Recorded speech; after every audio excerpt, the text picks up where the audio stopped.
In this video, I'm going to break down a shoot that I had recently with a laptop brand where I created 2 pieces of content for them for a global campaign where I was the talent and also the creator of the content. If you're new around here, my name's Nico. I create videos for fashion and lifestyle brands and basically externalize the process on this YouTube channel. So I'm going to share the whole process from like concept, pre-production, production, and then post-production. How did this project come about? It came about by a lovely rogue email, and I emailed them back saying, "Do you want me to be the talent?" ? I was a little confused. It's not exactly a brand deal because they're not leveraging my audience and I don't need to post it on my page. However, they want content creators to create content and generate it for their brand. In my life, I always feel like I have these moments where I want something. For some reason, an opportunity through work comes through. For example, I wrote down like I wanted some Doc Martens, and then like I got Doc Martens as a client, and then I wrote down like I really want to like play some more video games. This deal came along where they basically gave me a laptop, a gaming laptop to game on. Somehow that seems to be a thing in my life. How this usually works is that an agency, brand, or production company contacts me and they say, "We want to do something with you. Could you give us sort of a rate or an idea?" And I'm getting on these calls and I'm trying to feel out and just figure out what is the kind of budget that they're working at. I'm not going to disclose the budget on here because I'm pretty sure that's in the contract. But let's put it this way. For a global piece of content with global buyouts, the budget was pretty decent and was more than sort of my videographer day rate. They shared really transparently the sort of ballpark range of what they've been paying other creators. And that really helped me sort of figure out where I stand. And obviously in negotiations, the person who drops the number first supposedly anchors at that price. So I don't know if they had a load more money in the bank. It was a reasonable rate and I was very happy with it. After we figured out sort of a budget, it went back and forth. I was like, hey, I'm in it, so I need to calculate also buyouts for me as an actor or as a talent. And then they had a voiceover also, which you have to figure out for, and the price that I would use for using my voice. After we agreed on the price, we wrote up a contract, we agreed to it, and then I went about creating a concept. So an agency or a production company or brand, they'll often share like a brief with you. The brief that they sent me was good. It was clear that this was just really influencer content creator style stuff. And I just wanted to take it to sort of my direction and sort of a different level in terms of production quality. I was a little bit insecure about doing this because I was like, what if they just really want like this sort of iPhone-y looking stuff? I had 2 videos that I needed to deliver. One 10-second video and one 20 to 30-second video. One of them, the 10-second video, was just a product video. The second one was a bit of voiceover, a bit of product, but more around the tagline of, I can't remember the tagline. I'll share it with you on the screen. So when I approach a concept with the brief, I'm often looking for visual references. And this is where I go to somewhere like Frameset, type in, I don't know, a laptop ad or gaming ad or some shit like that. And oftentimes I'll find little bits of inspiration and shot ideas that I think I could use. Oh, hey puppy, you gonna come on up? Here's Shrooms. She's gonna sit on me for the rest of this video probably. And then I'll also just like go on a walk and think of ideas and things that would work. My brain is already polluted with so many commercial references that I know exactly which director to go to and what name to type in, and then to just take screen grabs of these. And then I basically go and collect a bunch of inspiration and then drag it into a Figma document. I'm looking at like, what are the main features that they as a brand want to highlight with this new product? And so I asked the agency like, hey, what is it that they want to highlight really here? Is it the processing power? Is it the new design? Like the fan turns off when it's getting too like loud if you're in public. And so because it wasn't so story driven, I was just thinking of like car commercials and thinking of things where they show the design through like lights just like hitting over the product and these sort of rotating shots. It's so much better to show these moving visual references because then the client and the agency know like what you're trying to achieve. I'm just going for like 5 key visuals for a 10-second clip that they can sort of understand. And then for the second video with the voiceover,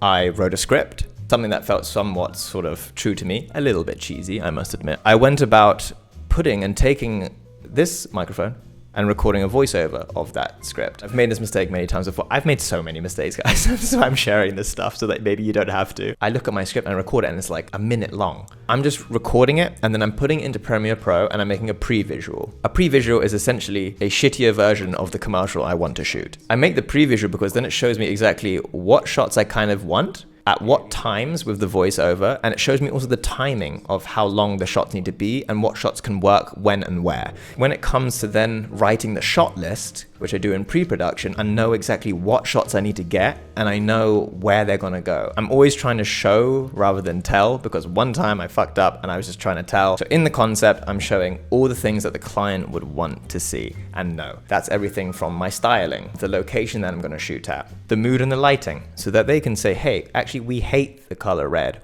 This whole campaign, we want it to be blue. You never know. Let's go to pre-production. I knew I was gonna shoot in my apartment. I needed to black out all of the curtains and all of the light. And I knew that I wanted to try some probe lens shots. You need a shit ton of light when it comes to using this lens. I already knew that. It only goes under f14. So the lights we used were the Aperture 600D. One other light that Paul used, I'll write the name here, 300D, or perhaps my Godox SL60 for some backlight. When you're using a Laowa, you can't use it handheld, because it's just way too shaky. So that also meant that I had to put more budget into a slider. Honestly, to get like a few Laowa shots, which we did, we used it a lot, but to get like 3 to 6 shots, like I had to spend an extra 500 to 600 euros just to get those shots for the rental of the lens and then the extra lights that I need. For this production, I made a very, very simple shot list, and I even just did it on notes. Oftentimes I am doing a proper shot list in Excel, making sure that it's very clear what lens we're using, what kind of movement is happening, and what kind of direction is happening for the actor. The actual shoot. If you're in doubt and you think you need an extra hand, get it. Ask someone. Just get someone in. We filmed the concept for the first video and the second video in the same day to save cost and to also just be efficient and to, keep it consistent. Paul shot on the Sony FX3. We also had the FX6 rigged up on the slider. So we had the 2 cameras set up, which was awesome because it saved us time from taking it off of the slider. The first shot is just a gimbal shot. Starts with my face and it goes down to the back of the laptop. Again, something in the brief that they said they wanted to have the logo in the first 3 seconds. So this was one way of showing it. It introduces my face, introduces the character, and then we show the product. The next shot is just these alien heads changing color. We just put it on the tripod and we just cycled through the different colors on the laptop, and we just have this sort of transition effect where we're going through the laptop to me on the other side. I wish I had like VFX friends who can do these sick transitions, but I didn't really have the budget for that, so I kind of used this as an alternative, some stock footage from Artlist. I end up then on the other side of the laptop. We had some lights flashing to sort of make it look like the screen was flashing. What I would have done differently for this is I would have just lit my face a bit brighter, because when you're actually looking into a screen, your face is pretty bright, which I think we nailed for later on in the later parts of the shoots, because I realized this later. And then I had the game here, which I filmed, I did a screen recording of, and then I overlaid it and then put like sort of a pixely digital thing over the top to make it look like it was on the screen. Then we've got the Laowa shot where we're pushing in with the slider. The laptop is red and the background is sort of lit blue. Did the push in here, which was super nice and smooth. The guys just set the colors crazy here to make it sort of blue and purpley. The lens had to go like super close to my eye. I just had to stay very still because of course like focusing, we didn't have first AC to like pull focus. This is a POV shot. I just have the laptop on the desk and I got Paul to hold the camera like over the top of me whilst I had both of my arms in front. This next shot is when the laptop starts up. I just did it completely handheld because I actually filmed the whole shoot and then I was like, this would be cool to get.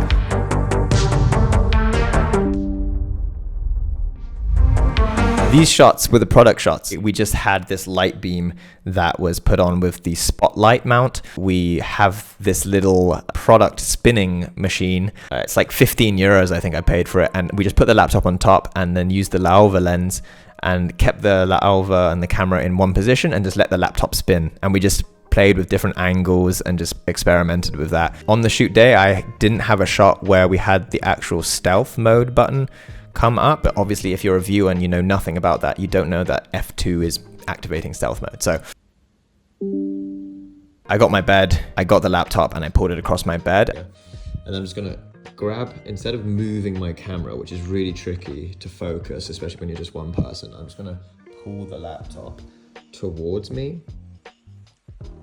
So that's like my movement. And because it's on like a mattress, it's like really smooth and I can control the speed really nicely. Like this is a nice way to get these smooth shots. What I did here to get these crazy angles was in post, I just rotated the shot.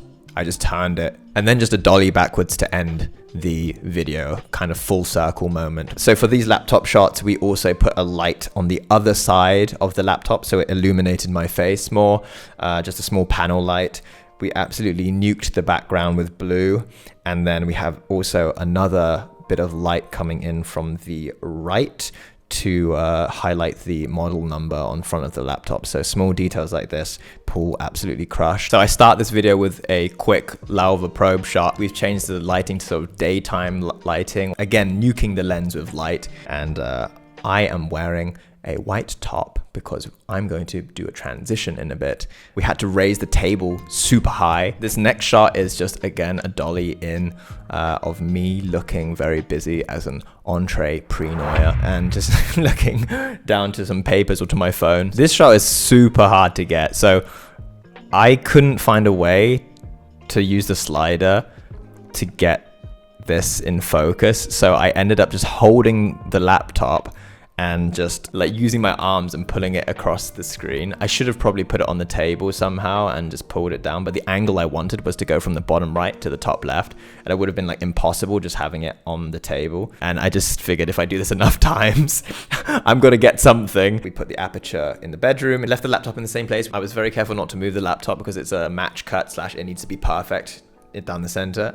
We have a daytime setup and a nighttime setup. So in the pre-visual, I had this guy pushing through the doors on Elden Ring. So this shot was shot in my favorite lake, Tegernsee, which is down in Bavaria, close to Munich. And I knew I was going down here for another shoot. So I was like, why not tie it in with this shoot? It was quite a hustle actually to get this shot. I wrote it in the concept and I was like, I'm gonna deliver on this. I always wanted to shoot something for a project where like, I'm kind of going there anyway, or like I'm on holiday and chilling.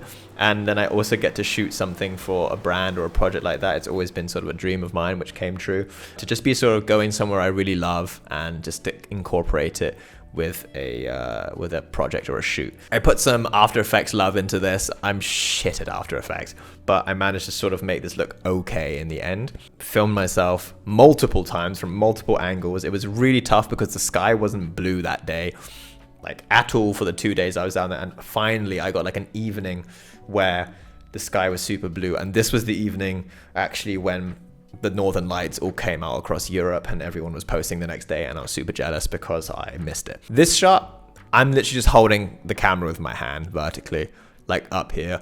And then I just made my eye blue in post because gotta show some love to Dune. And I watched it like 2 weeks ago and I was like, fuck it, why not? Then we have this transition going from the eye backwards. This shot here was literally spotlight with a red gel across the laptop to create sort of an accent. Paul has been using the Amaran F22 to give us these colors, and then he just went up my staircase and shot down and rotated handheld with the FX3. Super simple shot. This next shot, Paul standing in front of me with the camera here, him holding it, me just being like this for in my bedroom, and then just going and closing the laptop. Post-production, I'm gonna do a breakdown of this in another video. Have a lovely day, take it easy, and I'll catch you in the next video.